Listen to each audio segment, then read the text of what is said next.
Japan's government this week announced plans to double its disaster relief fund for communities in the west of the country devastated by this month's powerful earthquake that killed more than 200 people. There's been growing concern about the health of some 20,000 earthquake survivors who've been living in cramped makeshift shelters short on supplies.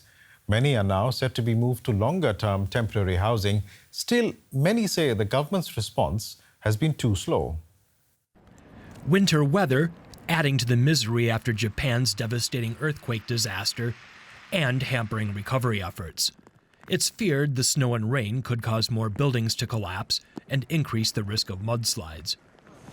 And there's disease. Health conditions have been worsening in overcrowded shelters like schools set up after the quake. Some help has been getting into the region, and some debris is being cleared. But for many earthquake survivors, it's not fast enough. Japan's prime minister has faced heavy criticism for his slow response. He didn't visit the earthquake zone until nearly 2 weeks after disaster struck. Local officials told him many evacuees were reluctant to move to temporary housing in other communities out of fear that they might never be able to return to their homes. Following his visit, he said he understood their concerns. I will lead the way in helping the people in affected areas regain their normal lives as soon as possible. And I will do my utmost to work with the government in helping victims rebuild their lives and livelihoods. But local authorities say the region's infrastructure has been decimated and that full-scale reconstruction is nowhere in sight. This drone footage taken by broadcaster NHK purportedly shows how the Noto Peninsula has risen and the coastline shifted further out to sea. Japan is one of the world's most seismically active countries, which is why many residents think the government should have been better prepared. For more, I'm now joined by journalist Sonia Blashko reporting from Tokyo. Sonia, the earthquake is now past, but are earthquake survivors facing a new danger? Yes, they are. There's still a lot of fear about possible further aftershocks, which could cause more landslides. I mean, I've never seen as many landslides in my life when going there. The amount of damage to infrastructure like roads and buildings is simply incredible.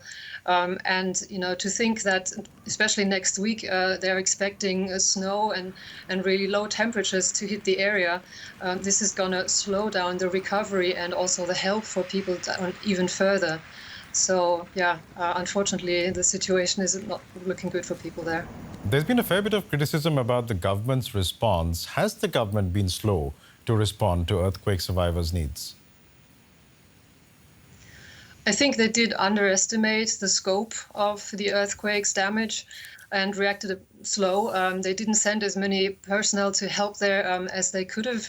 I was also surprised, to be honest, that they turned down international help, except for the Americans. So, yes, I think they should have done more and also earlier. I think at the moment they're kind of playing a bit like catch up, and hence the new money that they've devoted to trying to solve the situation there. But, of course, there's still more that could be done. But that's a little unusual, isn't it, Sonia, given that Japan has learned from experience to be better prepared for earthquakes? Yes, I mean, in a sense, there's only so much you can do. It's still a natural disaster. On the other hand, Japan has learned lessons. They have strengthened or made regulations, for example, with regard to buildings more strict.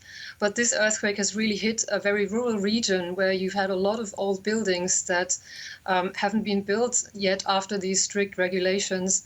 On the other hand, they've also really made some use of lessons from the past, for example, from the Tohoku earthquake, and, for example, tried to be more mindful of children, of women, of weak people in general. So I think some of the lessons have been learned.